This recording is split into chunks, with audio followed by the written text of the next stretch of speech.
guys, jadi di video kali ini aku pengen ngebahas tentang memaksa diri untuk jadi lebih produktif, atau mungkin dari rebahan jadi produktif, dari produktif lebih produktif. Ya, gimana caranya? Gimana caranya biar tetap produktif ya? Sebelum kalian lanjut untuk menonton, jangan lupa menekan tombol subscribe, like, dan komen untuk aku bikin konten apa di konten selanjutnya. Yuk kita langsung aja. Poin pertama adalah yang paling pasti yang paling pasti yang harus kalian lakukan, yang nggak bisa ditawar-tawar, yang nggak bisa diremehin adalah mengatur jadwal harian. Mengatur jadwal harian ya. Kalau semisal kamu kerja dari 9 to 5 atau dari jam 8 ke jam 4 ya, kamu tetap harus atur jadwal kamu, apa yang harus kamu lakukan sebelum pergi kerja dan setelah kamu pergi kerja. Karena guys, kalau tidak diatur jadwalnya, kalau tidak ditulis jadwalnya, kalau tidak diurutkan kamu mau apa aja hari itu akan berjalan dengan sendirinya tanpa kamu melakukan apapun. Dan artinya hari itu kamu telah melewatkan satu hari yang tidak bisa diulang kembali. Jadi semisal kamu sudah bangun pagi, Allah kasih nikmat, kamu masih bangun pagi, kamu atur sebaik mungkin hari itu untuk tetap produktif. Kamu atur, oke, pagi kamu mau olahraga, oke, terus pergi kerja, oke, setelah pergi kerja aku harus belajar lagi untuk ini, oke, bikin konten ini, oke, oh ketemu temen yang temennya kasih ilmu, oke, dan itu bisa bikin kamu jadi lebih produktif ya. Semakin jadi ada hal yang ingin kamu lakukan hari itu gitu lah. Ada something yang dalam otak kamu, oh hari ini aku harus kayak gini gitu loh. Jangan melalui hari tanpa kamu mau ngapa-ngapain gitu loh. Cuman kayak ya udah rebahan aja gitu. Jangan ya guys ya. Dan itu tuh kayak kayak ya ampun, kamu udah ngebuang satu hari yang berharga loh, yang udah dikasih sama Allah gitu. Yang kedua adalah kamu harus punya mindset untuk tetap lebih baik 1% setiap harinya. 1% setiap hari, 1%, nggak perlu 50%.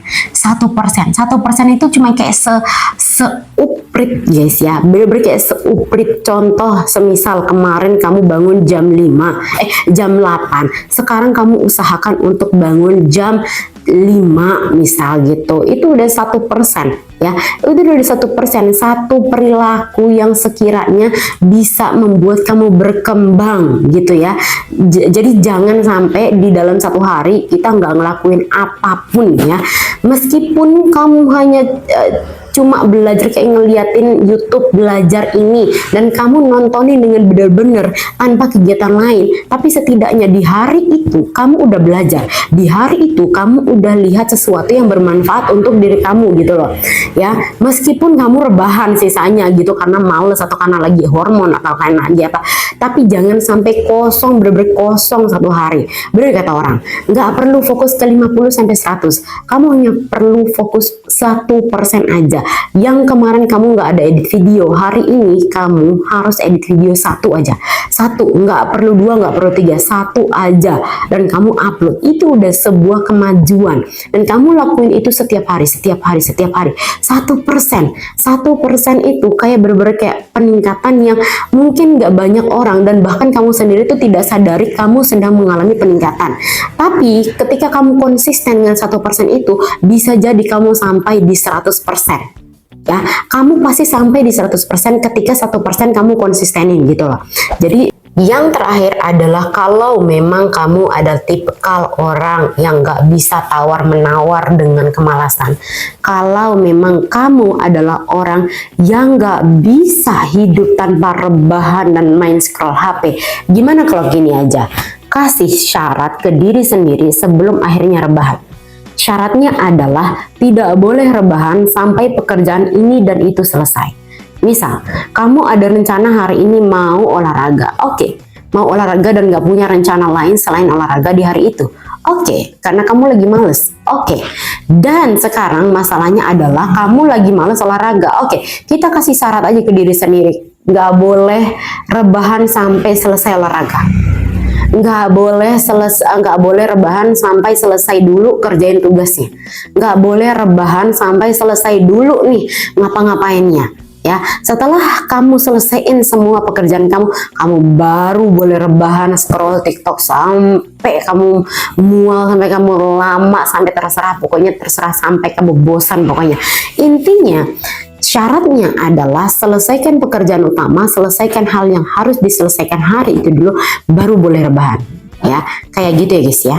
Karena guys, bener-bener kalau nggak maksa diri, kalau diri kita tidak dipaksa untuk tetap produktif, diri akan terbiasa untuk malas dan manja menghadapi kondisi gitu loh. Jadi kayak mau ngapa-ngapain tuh kayak mikir 1000 kali, ya padahal tinggal dilakuin aja. Mau ngapa-ngapain aja tuh kayak mikir, aduh nanti aku, padahal itu kalau di orang-orang yang terbiasa produktif tanpa harus mikir, mereka langsung gerak, oh aku harus kayak gini, ya udah jalan aja tanpa mikir gitu loh, kayak oh oke, aku harus ngelakuin ini hari ini, oh oke. Nah kalau udah terbiasa produktif seperti ini, pekerjaan-pekerjaan yang kayaknya susah akan jauh lebih ringan karena diri kita ini sudah terbiasa melakukan hal itu gitu loh.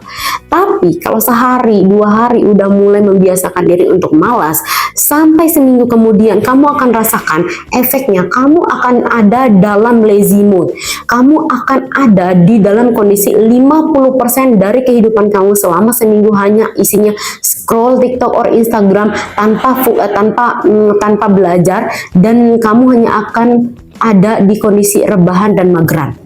Tapi kalau kamu coba paksa diri kamu, memberi syarat kamu harus tetap kayak gini setiap hari sebelum akhirnya rebahan, itu kan beda lagi, benar-benar berbeda guys ya. Kalian bisa coba ini, apa yang aku omongin ini, karena pembentukan kebiasaan itu, beberapa penelitian mengatakan bahwa kebiasaan itu bisa dibentuk hanya dalam waktu 21 hari, hanya dalam waktu 30 hari, hanya dalam waktu berapa hari. Bayangkan aja kalau dalam 1 minggu kamu males-malesan, berarti di minggu kedua akan ada potensi kamu terus melanjutkan kemalasan kamu kalau kamu tidak memaksa diri untuk produktif gitu ya. Oke guys, thank you banget udah nonton aku.